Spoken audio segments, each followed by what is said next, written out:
गंजाम जिला कुकुड़ाखंडी ब्लॉक अंतर्गत डेंगापदर ग्राम पंचायतर बाउंसियापल्ली और बंधसाई ग्राम ए दुईटी गाँ आदिवासी बहुल ग्राम भाव परिचित हेले एଠିକାର ଲୋକମାନେ ନାହିଁ ନଥିବା ଅସୁବିଧାର ସମ୍ମୁଖୀନ ହେଉଥିବା ପ୍ରକାଶ କରିଛନ୍ତି। କୌଣସି ପ୍ରକାର ସରକାରୀ ଯୋଜନା ସେମାନଙ୍କ ନିକଟରେ ପହଞ୍ଚି ପାରୁନାହିଁ। ନା ଅଛି ରାସ୍ତା ନା ଅଛି ଆବାସ ଯୋଜନା। ଯୋଗ୍ୟ ହିତାଧିକାରୀଙ୍କ ନିକଟରେ ଏଯାଏଁ ପହଞ୍ଚି ପାରିନି ପ୍ରଧାନମନ୍ତ୍ରୀ ଆବାସ ଯୋଜନାର ବାସଗୃହ କି ସର୍ବସାଧାରଣଙ୍କ ନିମନ୍ତେ ହୋଇପାରି ନାହିଁ ଉନ୍ନତ ମାନର ରାସ୍ତାଟିଏ। ଏବେ ଦେଖନ୍ତୁ ବାଉଁସିଆପଲ୍ଲୀ ମୁଖ୍ୟ ରାସ୍ତାରୁ ବନ୍ଧସାହି ପର୍ଯ୍ୟନ୍ତ ଏହି ରାସ୍ତାର ଦୃଶ୍ୟକୁ କିଭଳି ଭାବରେ ବଡ଼ ବଡ଼ ମେଟାଲ ଖଣ୍ଡଗୁଡ଼ିକ ଉପରକୁ ଦେଖାଯାଉଥିବା ବେଳେ ଚାରିଆଡ଼େ ଗୋଡ଼ି ବିଛେଇ ହୋଇ ପଡ଼ିଛି। ପୁଣି ଖାଲ ଖମାରେ ଭରପୁର ରାସ୍ତା।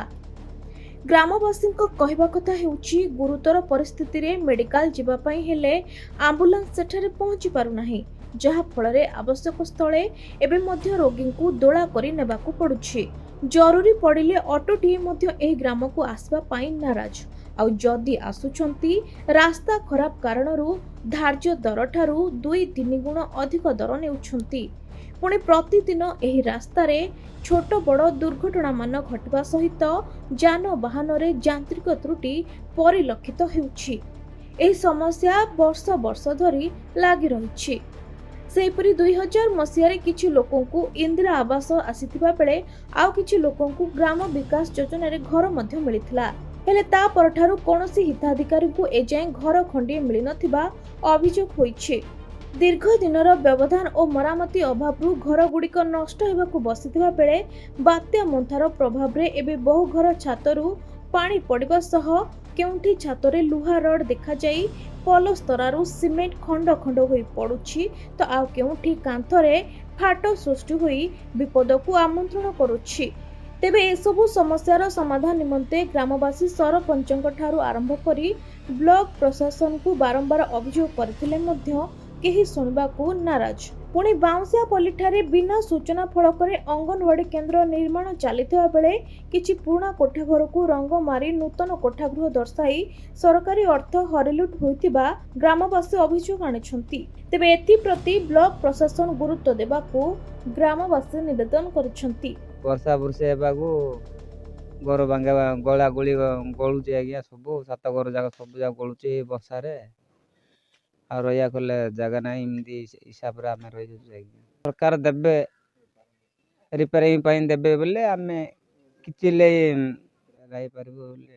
ଏକ ରହୁଛି ଆମର ରାସ୍ତା, ଯିବା ଆସିବା ରାସ୍ତାଟା ଆମର ଭଲ ନାହିଁ। ସବୁ ଜାଗା ମାନେ ବର୍ଷା ହେଇକି ଏବେ ପୁରା ଖାଦୁଅ ମାଦୁଅ ସବୁ ହେଇକି ଆଉ ପୁରା ସବୁରା ମାନେ କ'ଣ ଖାଲ ଡିପ ହେଇକି ପୁରା ଗାଡ଼ି ହେଲେ ଯିବାକୁ ନାହିଁ, କିଛି ନାହିଁ।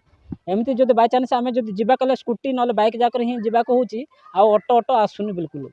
ଯଦି ବା ସେ ଯଦି ଅଟୋ ଧରିକି ଆସୁଛନ୍ତି 400 ଟଙ୍କା ବଦଳ 800 ଟଙ୍କା ନେଉଛନ୍ତି, ତାଙ୍କେ 2 ଡବଲ ପଇସା ନେଉଛନ୍ତି ଆଜ୍ଞା। ସେଇଟା ତ ପ୍ରୋବ୍ଲେମ୍ ମାନେ ଏବେ ନାହିଁ, ଗୋଟେ 10 ବର୍ଷ ହେଲାନି ଆମେ କମ୍ପ୍ଲେନ୍ କରୁଛୁ, କିନ୍ତୁ କୌଣସି କଥା ଆମର ସରକାର ବୁଝୁନାହାନ୍ତି। ତା ସହିତ ଆଜ୍ଞା ଆମ ଗାଁର କୁଟଘର ମଧ୍ୟ ଆସିଥିଲା, ଗୋଟେ 5 ନାହିଁ ତ 10 ବର୍ଷ ହେଲାନି ଆସିଥିଲା। ସେଇଟା ବି ମାନେ କୌଣସି ରିପେୟାରିଂ କିଛି ହେଲାନି। ତାହେଲେ ଛାତ ପକାଇଦେଲେ, କାନ୍ଥ ଉଠେଇ ନଥିଲେ, ଅଧା କାନ୍ଥ ଉଠେଇକି ଛାଡ଼ି ଦେଇଥିଲେ। ସେଇଟା କିଛି ଇଟା ଆଣିକି ଯୋଡ଼ିକି ଆଉ ସେଇଟା ପ୍ଲାଷ୍ଟର କରିଦେଇକି ଏବେ ସେତିକିରେ ହେଇଗଲା 2 ଲକ୍ଷ ଟଙ୍କା ହେଇଗଲା ବୋଲି କହୁଛନ୍ତି, କିନ୍ତୁ ସେଇଟା ଲେଖା ହେଇଛି 2 ଲକ୍ଷ ଟଙ୍କା ବୋଲିକି। ଆକ୍ଚୁଆଲି 2 ଲକ୍ଷ ଟଙ୍କା ହେଇଛି କି କେତେ ହେଇଛି ଆମେ ଜାଣିନୁ ସେଇଟା। ତା ସହିତ ଆଜ୍ଞା ଆମ ଗାଁରେ ତ ଏବେ ପର୍ଯ୍ୟନ୍ତ କୌଣସି ଆମର ଇନ୍ଦିରା ଆବାସ ଘର ଏବେ ପର୍ଯ୍ୟନ୍ତ ମିଳିନି। ଆଗରୁ ଯାହା ଗ୍ରାମ ବିକାଶ ଘର ହେଇଥିଲା ସେତିକି, ଆଉ ଏବେ ପର୍ଯ୍ୟନ୍ତ କାହାର ଘର ଅଛି ତ କାହାର ଘର ନାହିଁ ଆଜ୍ଞା। ଘର ଦ୍ୱାର ନାହିଁ, ଅବସ୍ଥାରେ ରହୁଛି ଟିଣ ଘରେ।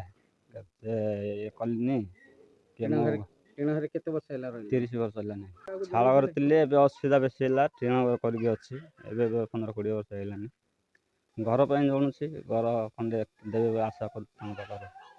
ଏବେ ଯେଉଁ ବାତ୍ୟା ହେଲା ଆଜ୍ଞା, ବାତ୍ୟାର ଘର ଗୁଡ଼ାକ ଆଗରୁ ଯେଉଁ 2019 ମସିହାରେ ବାତ୍ୟା ହେଲା, 2000 ମସିହାରେ ଘର ମିଳିଲା। ସେ ଘର ମିଳିଲା ଯେଉଁ ସେ ପଇସା ହେଉଛି 18,000 ଟଙ୍କା ସେ ଘର ମିଳିଥିଲା। ବର୍ତ୍ତମାନ ଏବେ 25 ବର୍ଷ ହେଇଗଲା। ଏବେ ଯେଉଁ ବାତ୍ୟା ହେଲା କି ସେ ବାତ୍ୟାରେ ସବୁ ଯାକ ପାଣି ଲିକ୍ ହେଇ ପାଣି ଗଳୁଛି, ତାର ଉପର ସିମେଣ୍ଟ ଯାକ ମଧ୍ୟ ଖସି ଯାଇଛି। ତାଙ୍କର ସେ ନଅଖେଇ ମଳିକ ତାଙ୍କର ପୁଅ ଅଛି ଆଜ୍ଞା। ତା ପୁଅ ପଚାରନି, ତା ମାଆକୁ ପଚାରନି, କିଛି ନା। ସେ ଘର ଭଙ୍ଗା ଘରିଆକା ଅଛି।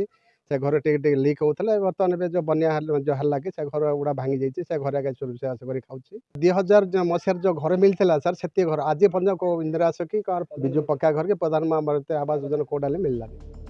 ब्रह्मपुर संजय कुमार विश्वाल रिपोर्ट खबर ओडिशा।